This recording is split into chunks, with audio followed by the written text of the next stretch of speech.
All right, let's begin the show. Fixed income investors are in for another treat. The interest rate of RBI Floating Rate Savings bonds 2020 is all set to hit 8% for the first time since its inception, popularly known as RBI 7.15% bonds. It currently offers an interest rate of 7.35%. So what exactly are RBI Floating Rate Savings bond, and are they better than fixed deposit and national savings certificate? Also, how can we look at the US Fed rate hike last night and its impact on the Indian market and India trajectory of interest rate hikes? Let's discuss all of this with Lakshmi Iyer, CEO, Kotak Investment Advisors. Lakshmi, good evening and welcome to the show. And let's begin with the US Fed rate hike. This is the 10th hike. 14 months ago, we were almost on a 0% hike, Lakshmi. So given his assumption of 3% inflation in what, 1 year from now, how do you think this is likely to play out? Because so far there is clearly no relief on the inflation front. The banking stress, although being stated, is under control, but there have been supervisory lapse in some small banks. Now, what's your analysis on yesterday's rate hike and the possible pause, which was also mentioned? Hi Kavita, good evening. Looks like one of the key triggers for a probability of a pause in the US, glimpses of which we got yesterday, seems to be the lingering regional bank crisis. And of course, there is some sections which is, probably portending, some sort of recessionary trend in the US. So I think these are the key triggers which we believe could have, probably acted as a catalyst towards a pause, which is the feeling that we got yesterday after going through the FOMC speech. That's number one. Number two is, if you look at it globally, there is this inflation fear, but equally important is that the inflation is receding on the lower end. In countries like India, the pace is faster. In countries like Europe, it's relatively sticky. But in US, where what we saw probably 6 months back to what we are seeing right now, while inflation is at 5%, the target is 2%, it's still glide path seems to be on the lower side. So I think if I blend all this together, clearly giving us an indication that it's time to probably, I would say mute your pace, get into a little bit of a pause mode. But I think there is still some time before we can think about rate cuts. All right. One thing that I would want you to stress on is anticipating some additional policy firming. This was completely removed in favor of relatively dovish language, giving space to possible end to the hiking cycle. Now, if I want to compare this or talk about this or relate this with the India scenario and India impact, how do you see things going on for us from here? For us, I think it's a slightly better pitch in terms of whether you call it the batting pitch or the overall pitch, player's pitch, given the fact that our inflation seems to be visibly on the decline. And I'm talking about the headline CPI. In fact, our assumption is that the number that will get released this month, early next, by next week, is likely to be in the 5% region. And RBI has a target of 4%. Plus or minus 2%. So we are well within the RBI's right-hand side of the tolerance range. And that suggests to us that India has done a right thing by taking a pause in the last policy. And this pause, to our mind, can continue for some more time, given the fact that crude oil prices, which has been our biggest bane when the price actually go up, that's on the decline.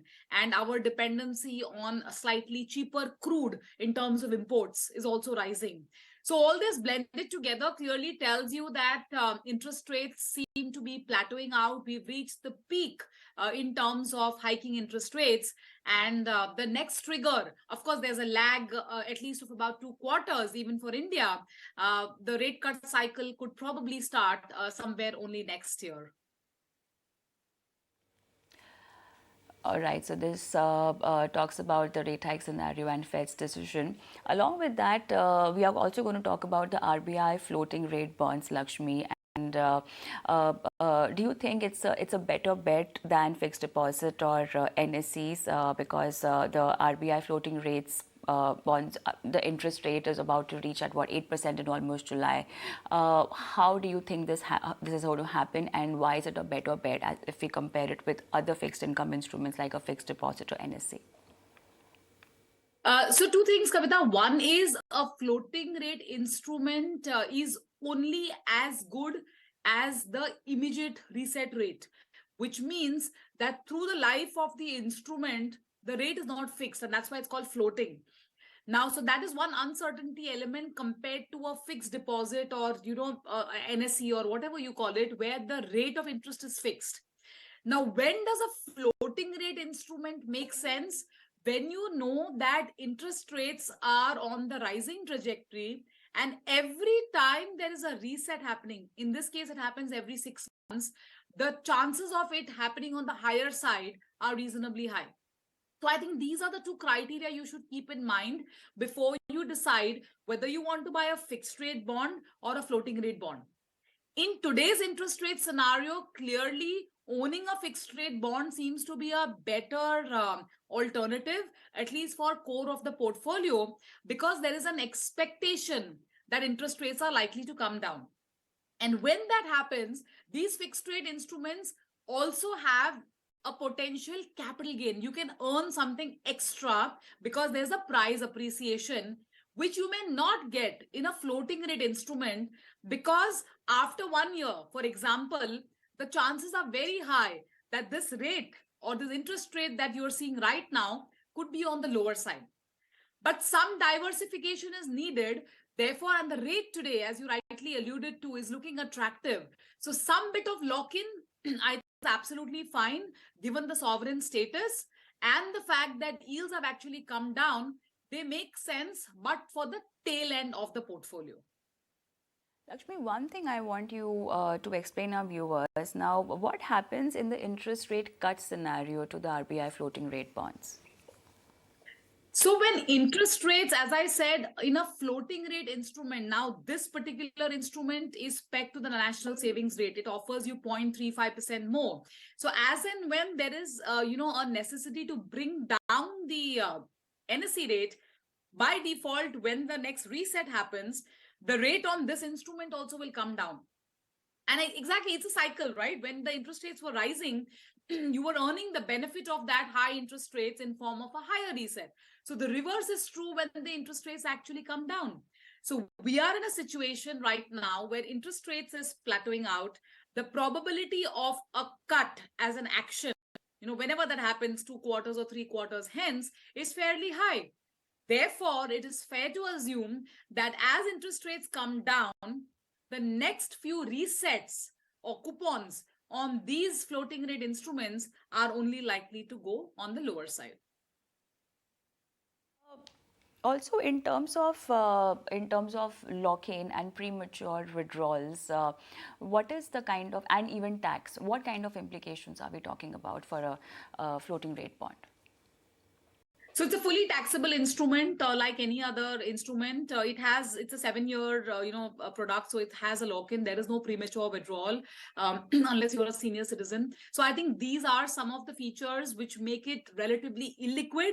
So only suitable for those kind of investors who are absolutely clear, they don't want liquidity. They're happy. The credit status, of course, is impeccable. It's the highest sovereign risk that you can assume. So that's not really a problem, but you will have to compromise on liquidity if you were to buy this instrument as part of your portfolio, which is why tail end allocation is absolutely fine. What about senior citizen? If you're a senior citizen and if you have your money locked in over here, premature withdrawals allowed for you? That is correct, yeah. All right, in certain scenarios, or there has to be, so there must be conditions laid down for that? That is correct, yeah, that's correct. Okay. I also want to understand the way interest rate is calculated, and when we talk about fixed income, how much do you think an allocation could be given to this particular instrument? See, well, there is no restriction on the upper limit, so that is obviously an advantage. But as I said, only that pot where you're not, wanting to keep it as a contingency fund where you might want to liquidate at short notice. You're comfortable with, a floating rate instrument, which is the uncertainty element of the reset in terms of rate over the next maybe 2, 3, 4, 5 years, which is going to be happening across the life of this instrument. So, these are going to check the box for you. You should be, happily going in for this instrument. But as I mentioned, you will not have any complaints on the credit part because it's an RBI instrument, number one, and number two, as I said, is giving you a 35 basis points more than what the NSE is offering you. So from those perspectives, clearly, it checks the bill. But tail end, when I say 100 rupee portfolio of fixed income, I think 10-15 rupees is okay to have it, and the bulk of the portfolio can actually allow you to participate in the interest rate movement, given the situation where we are at the current juncture. Now, because these instruments are backed by the Indian government, the distribution, I think, is done by India Post. Any concerns related to safety or a default that an investor should be counting in before investing or locking their money in it? No, not at all, Kavita. That's not even the nth concern in my mind. As I mentioned, this is the highest form of sovereign, risk you can assume. So therefore, the credit part is not at all a concern. So if I check three boxes for you: credit, interest rate, and liquidity, it's only the interest rate and liquidity which will be a little bit not really tick the box for the reasons I just explained to you. But credit risk is absolutely comfortable. All right, I think that will be all. Thank you so much, Lakshmi, for being on the show and helping our viewers with this today. On that note,